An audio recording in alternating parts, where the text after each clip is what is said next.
Hello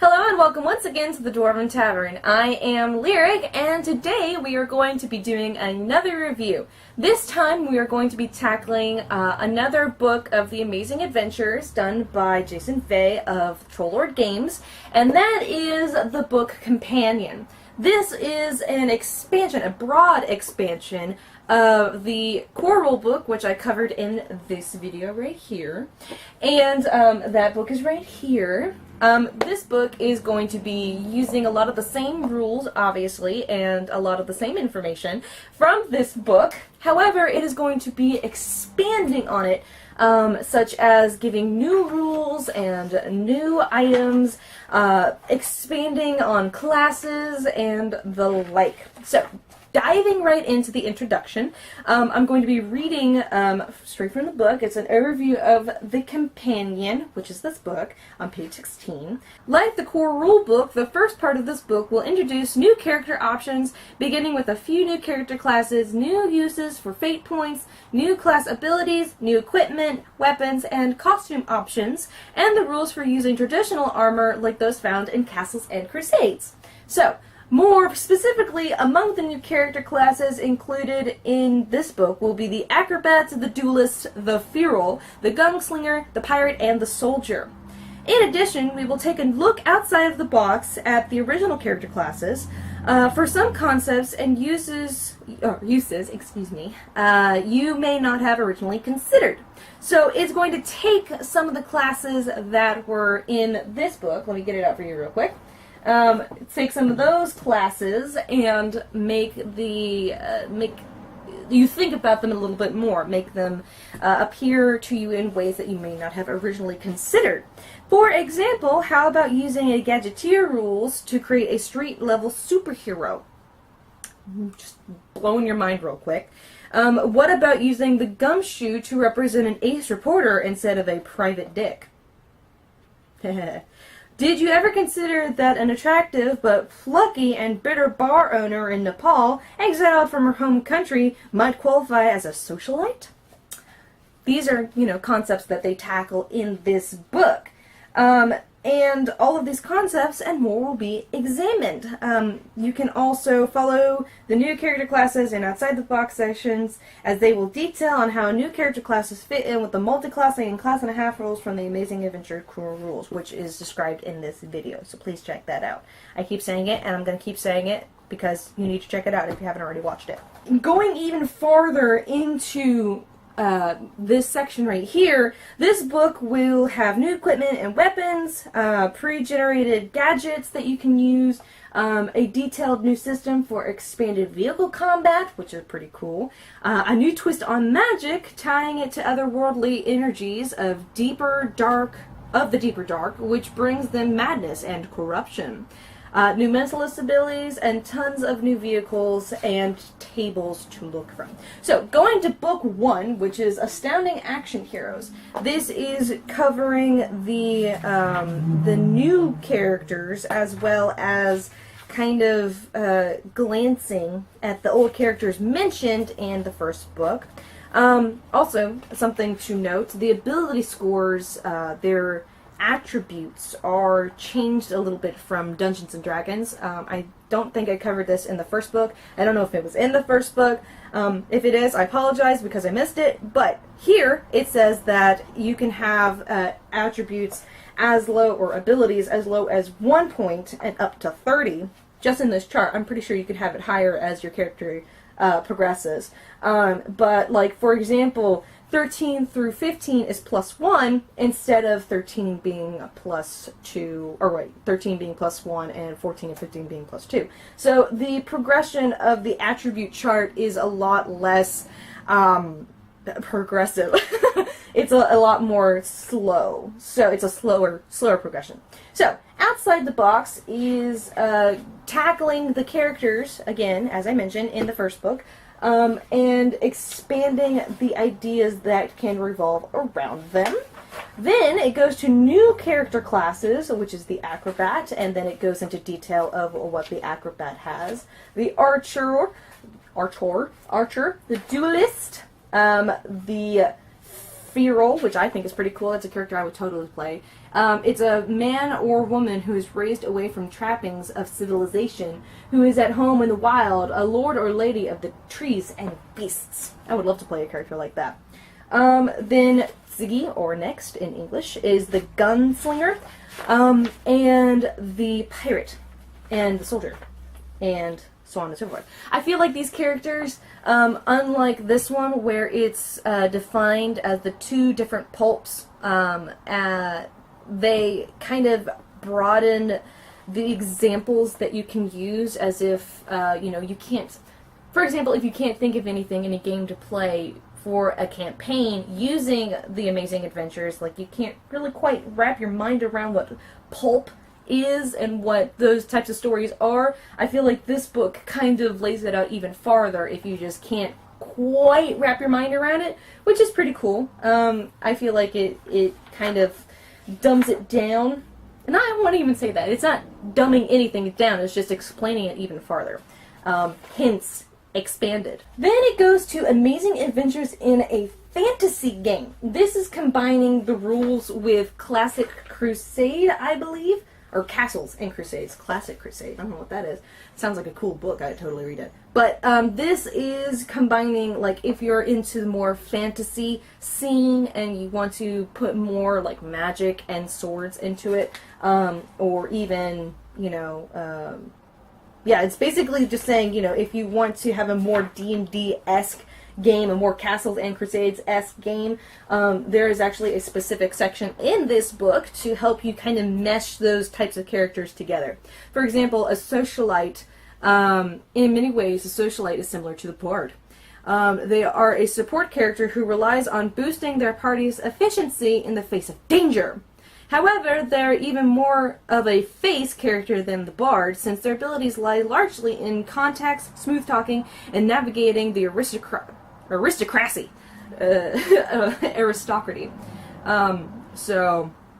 Weapons allowed as bard, armor allowed as bard. So if you're trying to bring a character over from Castles and Crusades who somehow ends up in the Amazing Adventures storyline, you can have your characters taken from their character sheets in Castles and Crusades, or even D&D if you think about it, if you tweak it a little bit more, or even Pathfinder at that, because this is compatible with pretty much anything. But you have this section of this book that can allow you to, transfer any of your favorite characters from one game to this style of game, in case you wanted to make, if one character is kind of forgotten and you want to keep playing them, but everyone else wants to play a pulp game, then you can totally bring them over to this game. That's very cool. That actually gets a lyric point for the book. So, then it goes to multi-classing. It doesn't really go that much into it. It gives an example of what classes they can multi-class as, and which, is still appropriate. Or rather, not that. It explains, like, what abilities those classes have as a multi-class character, and if they have exceptions. Like, for example, Gunslinger, if they multi-class, they have all of their abilities except for Deadeye Shot and Two-Fisted. Teehee. So, then it goes to traditional armor in pulp games. It gives a nice little table for that. I find that very awesome. I love myself some tables. Then it even has a chapter for black powder weapons. If you're having a steampunk, colonial, or swashbuckling style of games, it gives weapons in a very detailed table as to what weapons you can use with black powder. That is very cool. And I kind of skipped ahead. But this is the expanded firearms list. I'm pretty sure there's one in the original core book, but this one is the expanded, so it belongs in the expanded rulebook. And it gives the weapon, the caliber, the range, the damage, the rec, I'm not quite sure what that stands for, the accuracy, I guess it's recoil, accuracy, ROF, R-O-F, not quite sure what that means either, receiver, capacity, or like how many bullets the gun holds, the year it was made, and the country it was made in. For example, the Uzi. Here we go. Number 11 on the submachine guns. The Uzi is a 9mm. It has a range of 100 feet. Its damage is D10. It has a recoil of 3. Accuracy of 1. 3A. I'm pretty sure it describes it somewhere, and I'm just not seeing it. I'm sure it's in here somewhere, and I'm just blind because I don't see it anywhere as to what those things are. But the Uzi has a box receiver. It is 25 out of 32 capacity. Made in 1954 in Israel. I mispronounced that on purpose. So that's pretty cool. And then it has another page too. So these are all the weapons that you can choose from when you play this game. And even better, it gives an even more detailed definition of that type of gun. So Uzi right here is one of the world's most famous submachine guns. The Uzi was developed in Israel and first produced in 1954. Since that time, it has been exported to over 90 countries and has been sold to more military and law enforcement units than any other submachine gun made. How crazy is that? That's really cool. That's another point, I think, for Lyric. Lyric points. That's going to become a thing. Okay, then, after my geeking out on the weapons, it goes to new vehicles and gives different aircrafts of World War I and World War II, and armored vehicles, and vehicles of the pulp era, and cars of the 1950s through the 1960s and 1970s through today. How cool is that? Then motorcycles and emergency vehicles, in case you want to include more vehicles in your game, like if you're a gunslinger motorcyclist who is battling the other motorcycle gang for territory in West Brooklyn. I don't know. But that would be really cool. That's just, just an idea right off the top of my head that probably doesn't make sense, but you could use it because it's a game, and that's what games are for. So, Book 2 is Advanced Action Heroes. This has new fate point uses. That's the second time I've done that. New generic class abilities, such as Always On Guard, Berserker, Blind Fighting, and that's just to name a few. Then it goes into Book 3, because that's a very short book, very short chapter. Book 3 is Mysteries of Magic, Mentalism, and Gadgets. So this is kind of covering magic and gadgets all in one, when I think that was in 2 different chapters in the original book. So it's more concise than the first one. This expands sanity checks in case it was a little unclear. That is the coincidence is not lost on me about that. Or irony. Is it coincidence or irony that sanity was lost on you? I think that's irony. So, anyway, this actually has a table of the spell level, which corresponds with the sanity check challenge. And if you fail that check, it also gives the sanity loss. For example, the spell is a 7th level spell. You have a check of 7. If you fail, you get 1d10 of sanity loss. That's crazy. Ha ha ha. Then it has Forbidden Knowledge, Exceptions, Corruption, and the Dark Grimoire, which is what evil or dark sorcerer would be completed without some equally vile spells to use. This section lists the new spells for your game, which are especially appropriate for the system. The spells are presented as the standard format for Amazing Adventures. These spells can, at the GM's option, augment or replace those in the core rulebook. So that's cool. So it's up to the GM if it corresponds or correlates with the original rule book, or if it changes depending on which version of the rules they are using. It is recommended, however, that these spells add to those in the core rules, and revised spell tables have been included that take additional spells into account. So, this has greater and master spells, which are of the evil or dark sorcerer's desire. However, I feel like a regular wizard could use these as well. It just depends on, if the game calls for it. For example, I don't think you want to use, if you're a good wizard, I don't think you want to use a vampiric touch.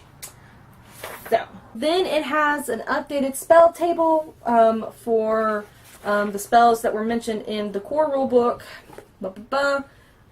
And if they have any correspondence with the new rules in this book. So, that is cool.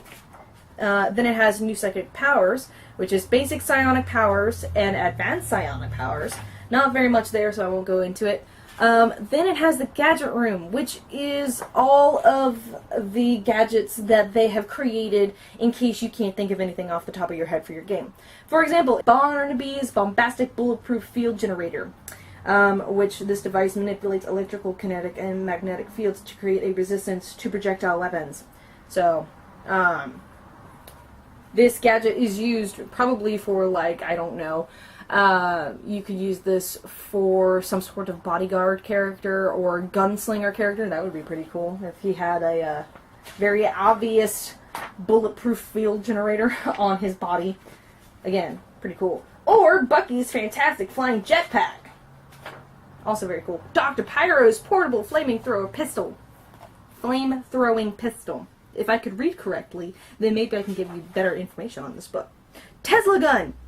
This device resembles a futuristic rifle with an energy coil mounted on the front instead of a barrel. It fires a bolt of lightning in a lineup to 100 feet long, or until it hits a barrier, dealing 3d6 damage to everything in its path.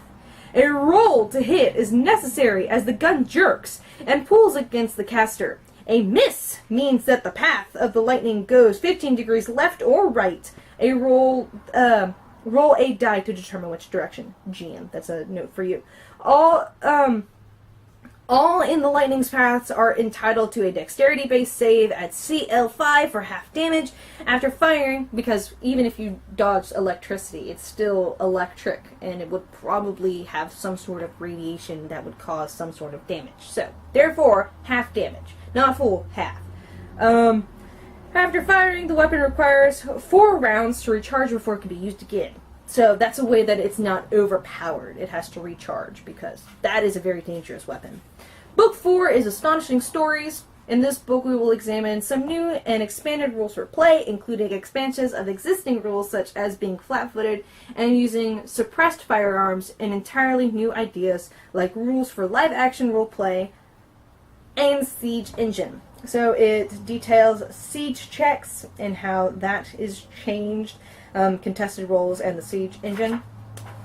Hierarchy of scores, which is the primary and secondary abilities, abilities. For example, if you have a higher, your primary is your strength, and then your secondary is your dexterity, depending on which character you are. Then it has rerolling and experience details on how that can be explained even farther. Jumping even is in depth, and movie physics. Because pulp is very much that classic movie feeling. It's got that movie magic to it that is kind of hard to represent in games. So they actually have included a part in this book that you can use to make it more movie effect-like. So that's pretty cool. Then flat-footed characters, fate points, and initiative. All very technical details and rules. Suppressed firearms, suppressors, and movie physics. Suppressors in your game. Then, what I think is the coolest part of this book, it gives live-action rules for the Siege Engine. It's not something that I've seen at all in any other game, is they actually include in the book itself how to transfer this game into a LARP session. LARPing is live action role playing.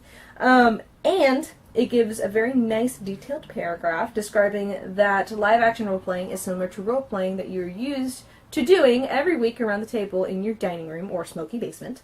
But instead of simply describing your character's actions, you actually get up and do them. So, very, very brief description of what LARPing is for those who don't know.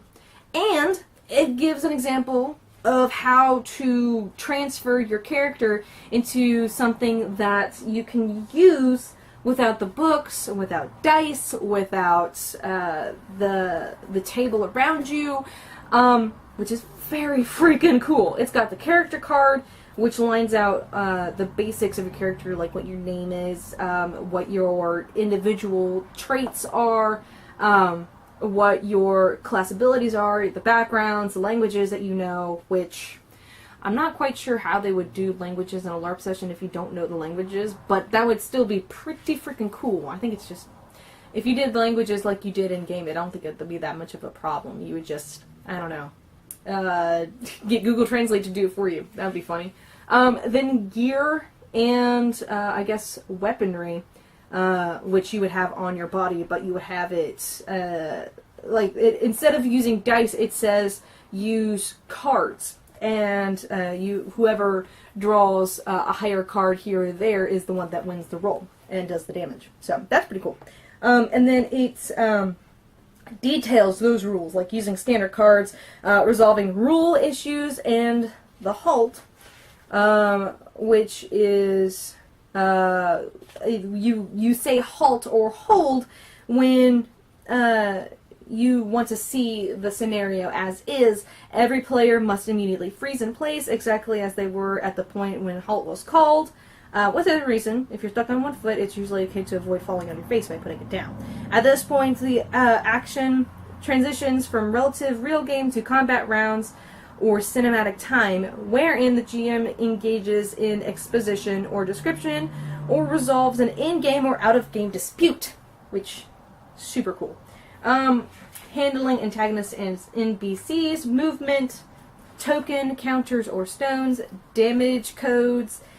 It's like everything that you could think of to be some sort of problem in-game, in a LARPing session. They've covered it in this chapter. Again, freaking amazing. Including costumes, weapons, and props. Because what is a game without costumes, weapons, or props? So, from that point, it goes into expanded vehicle combat, which is going off of the rules in the core rulebook and going even farther into it, such as chasing, closing, and playing chicken. Damage reduction. Maneuvering a vehicle is expanded upon. How to avoid an obstruction or road conditions, failing a driving roll, also very cool. Book 5 is Spinning Strange Tales. In this book, reading from the book, we will look at all of the elements that make your pulp game stand out and have a sense of its own. We will examine different subgenres of pulp and any additional rules and rule alterations you should need to consider in Amazing Adventures to run a game in these types of settings. Okay, so subgenres of pulp is modern pulp, swashbuckling tales, A Brief Adventure, Save the Queen, Weird West, Gaslight, and steampunk. So the Weird West is about having strange tales happen in the Wild West of that time period. Then it gives a brief history of steampunk, which, if you're not to derail from this book, but if you're into steampunk, go to Clockwork Dominion and check them out. They're pretty cool. But this book, in and of itself, can have a steampunk game, which is pretty awesome. So I feel like even if you had a game in this book, you could transfer it over to this book and vice versa. So, because a lot of the rules seem to be co-insistent. Is that even a word? I hope it is. So, then science fantasy, planetary romance, space opera, steampunk even. This game covers everything. Then it has specifics for if you have sci-fi weaponry, vehicles that might come in handy, armor, and equipment for sci-fi. Tales of Sword and Sorcery, that is a section devoted for combining Castles and Crusades and Amazing Adventures, both done by Troller Games, in this game to make sure that it all smoothly flows together. Sorcery and Dark Arts, Monsters from Beyond the Pale, Healing and Magic. Then it has even other character classes, which you can take from Castles and Crusades and put them in this book. Creating new cultures even is a section, so it gives an example of what you can do to create your own world, not using any of the stuff that's already listed in this book, because it has a lot.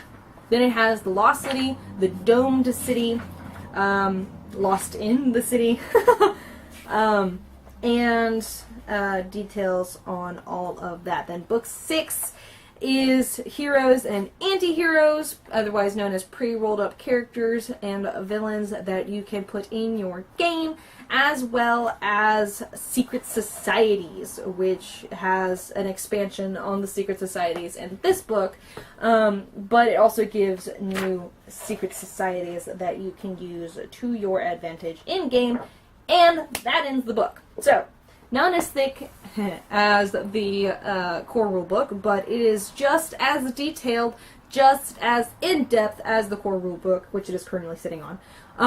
Because I feel like that's very appropriate analogy. It's sitting on the core rulebook. Very, very literal analogy right here. So that was the review for, or rather the glance through, for the Amazing Adventures companion book. I found it to be very in-depth, pretty much the same as I found the original book, which is right here. I found them to be equally in-depth. The expansion was a little more clarity-driven, so it did not have so much expansion as it was just clarification and explanation. That being said, there was a lot of expansion in this book that this book kind of just briefly touched on. So, I would say this book may not be able to stand on its own. I think it could if you tried hard enough.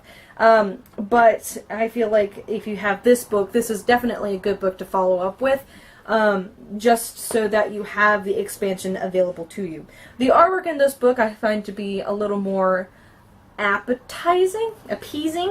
It's a lot more, it's more detailed, still black and white, but it's not as physics breaking as this one. Again, her foot bothers the crap out of me. That's not how you point a toe. I feel like this book, if you're trying to start a very young campaign, if you yourself are a teenager or your gamers are in the ages of teenagers, I feel like this is a great book to help explain things that might be a little harder to understand for new gamers. So, that is another lyric point I find. So, adding the lyric points up and adding up my otherwise appeased feelings for this book, I have no reason to not give this book a 5 out of 5. So, you've heard it here. The Amazing Adventures companion book done by Jason Fay of Troll Lord Games has a 5 out of 5 for the Dwarven Tavern. So, I think that if you are interested in a game of some sort of pulp, please check out the series, and soon enough I will be doing the last of these books that we have here at the Tavern, and that is the Manual of Monsters. So, very clever with switching up the name. So, that is it for me. That is it for this book. Please check it out at trolllordgames.com. And look at all of the other Siege Engine games as well. Check out Castles and Crusades also. So, because these guys are the same people who did Castles and Crusades. So, check them out. Check out the games. This seems to be a game that you can use for pretty much any type of scenario that you want to run, which is really freaking cool, and it seems to be very compatible with a lot of game styles.